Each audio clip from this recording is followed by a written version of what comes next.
গুরু প্রেমটা হলো বিপরীত। গুরু প্রেমটা হলো গুরু তার শিষ্যকে পুরা দেয়। যার কপাল ভালো সে পুরাই টিকে, আর যে গুরুকে ভুল বুঝে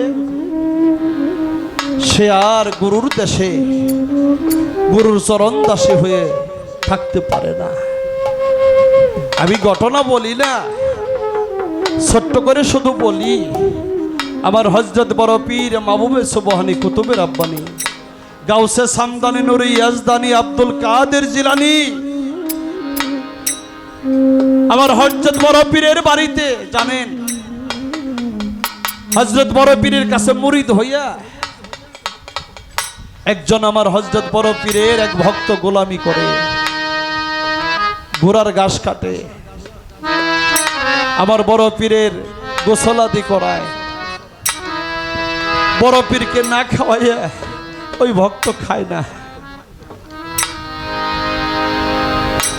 বিনিময়ে এই যে কাজকর্ম করে, কোনো টাকা পয়সা, শুধু দুবেলা দুমুঠো খায়, কারণ বেঁচে থাকতে হবে তো। 18 বছর এমনি করে যখন চলে যায়, ওই ভক্তের সামনে দেখে কত চোর ডাকাত, তাদেরকে উনি বুকের মধ্যে চাপ দিয়া রাব্বি জেদনি ইলমা সিস্তান শহরের কুতুব বানিয়ে দিল এক চোরকে। এই ঘটনা আপনারা জানেন। হযরত বড় পীর যখন ওই চোরাকে ধইরা বুকে চাপ দেয়, চোরাই বলে আমি যেন কেমন গেলাম হইয়া, 14 ভুবন দেখলাম আমি এক জায়গায়। 18 বছর পরে হযরত বড় পীরকে বলে ওই ভক্ত, বাবা আমার চোখের সামনে কত চোর ডাকাতকে ওলিয়া উলিয়া বানিয়ে দিলেন, কুতুব বানিয়ে দিলেন, আমি 18টা বছর আপনার গোলামি করলাম, বিনিময়ে কি আমি কিছুই পাইলাম না? আফসোস করে কথাটা পীরের কাছে বলছে, বাবা আমি কোনোদিন কিছু চাই নাই, তো আমার প্রতি কি তোমার নেক নজর পড়ে না? আমি 18টা বছর তোমার গোলামি করে আমি কি কিছু পাইতে পারি না? আমার হযরত বড় পীর কথা শুনে কথা বলে না, মুস্কি মুস্কি হাসে। আর ওই ভক্তের রাগ হয়ে গেল, কিরে কত চোর ডাকাতকে ওলিয়া উলিয়া বানিয়ে দিল, আর আমি 18টা বছর গোলামি করলাম, বিনিময়ে আমি কিছু চাইলাম, প্রতি উত্তরে আমার দয়াল কিছুই বলল না, আমি আর এই বাড়িতে থাকবো না। হযরত বড় পীরকে বলে, আমি আর তোমার বাড়িতে থাকবো না, কারণ তোমার বিচার নাই, ইনসাফ নাই। 18টা বছর গোলামি করলাম, আমি কিছু চাইছি, তুমি চুপ করে থাকো, কথা বলো না, আমি আর গোলামি করব না, আমি চলে যাব। আমার বড় পীর কিছুই বলে না, ভক্ত চলে যায় বাড়ি ছেড়ে। কিছু দূর যায় দাঁড়ায় অভিশাপ করে, আমার যখন কিছুই দিল না, আমি এত বছর গোলামি করলাম, বড় পীরের বাড়ি আগুন লাগে পুইরা ছারখার হয়ে যা। মুখ দিয়ে বলা মাত্রই তাকায় দেখে বড় পীরের বাড়িতে আগুন লেগে গেছে। যখন আগুন লেগে গেছে, ওর মায়ে লেগে গেছে, হায় হায় আমার হুজুর তো হুজরা ঘরে বসে বসে কোরআন তেলাওয়াত করে, সে যদি না বেরোতে পারে আগুনে পুইরা মারা যাবে। মায়া লাগছে, দৌড়ে যাইয়া ডাকাডাকি করে, কে কোথায় আসো দরবারে, যার হাতে যা আছে নিয়ে তোমরা পানি ঢেলে আগুন নিবাও। আর আমার হযরত বড় পীরকে ডেকে ডেকে বলে, দয়াল আপনি ঘর থেকে বের হন, তা না হইলে পুইরা মারা যাবেন। আমার হযরত বড় পীর 2টা চোখের পানি ছেড়ে দিয়ে কয়, ভক্ত রে এই আগুন দুনিয়ার পানিতে নিভবে না রে, এটা ভক্তের লাগানো আগুন। যে এই আগুন লাগাইছে ও যদি নিভতে কয় তাহলে পানি লাগবে না, এমনিই নিভে যাবে। তখন ভক্তের জ্ঞান ফিরে আসলো, ও বুঝতে পারলো আগুন তো আমি লাগতে কইছি।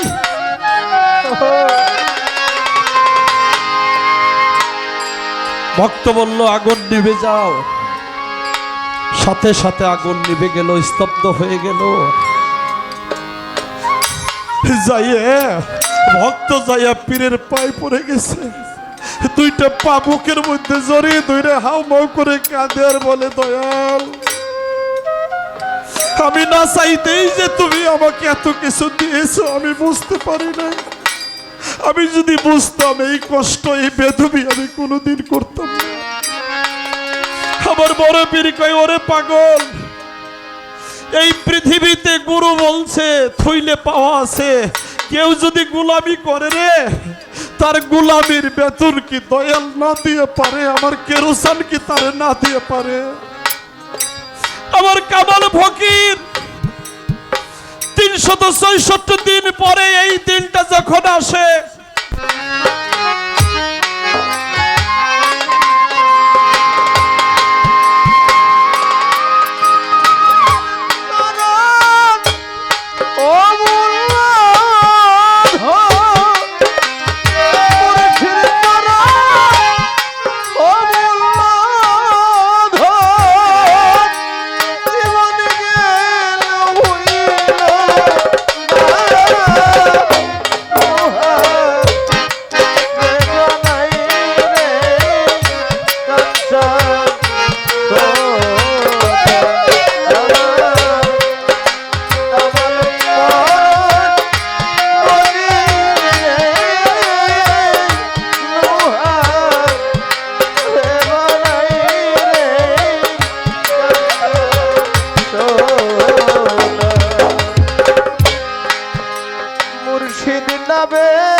করলো সাধ ওরে আমার কেন জানবে ও কদম যে করলো সাধ বিনা দুধে দই পাতিয়া তুইলা লয়বা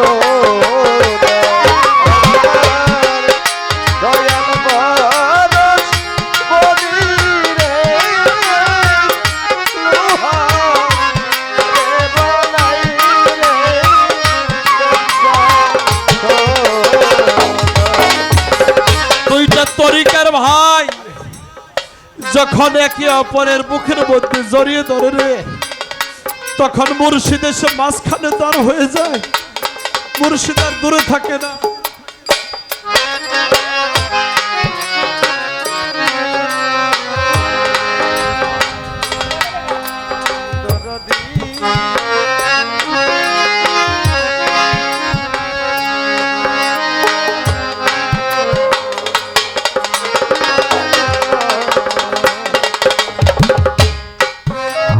হযরত বড় পীর টান দিয়ে বুকের মধ্যে ভক্তকে নিয়ে বলে, ভক্তরে এই জগতের বুকে মুর্শিদকে যদি কেউ দিতে পারে, এমনি করে ভালোবাসা দিতে পারে, গোলামি করতে পারে রে, গোলামের জায়গাটা গুরুর চরণ তলে থাকে রে।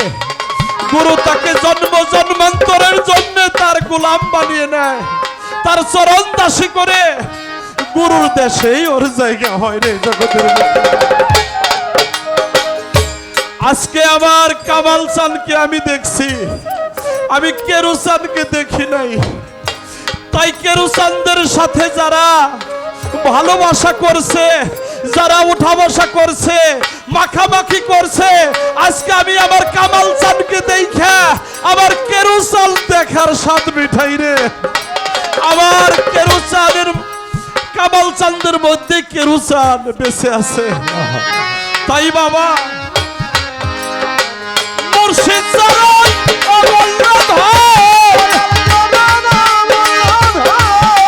চরণ অমূল্য ধন, জীবন গেলে ছাইরো না, লোহারে বানাই রে কাঞ্চা সোনা। মুর্শিদ পরশমণি রে, লোহারে বানাই রে কাঞ্চা সোনা।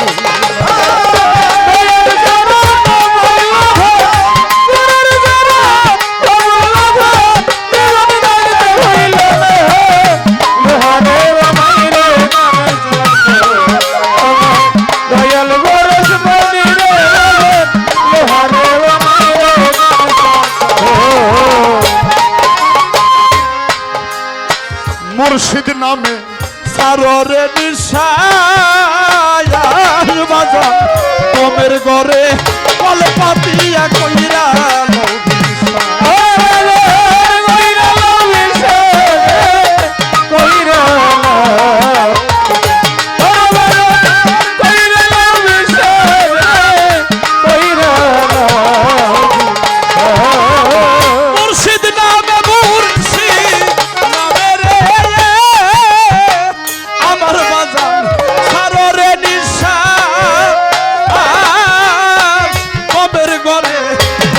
Yeah.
পাগল মন বাজান সরলে গো রল মিশাইলে হারা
আবার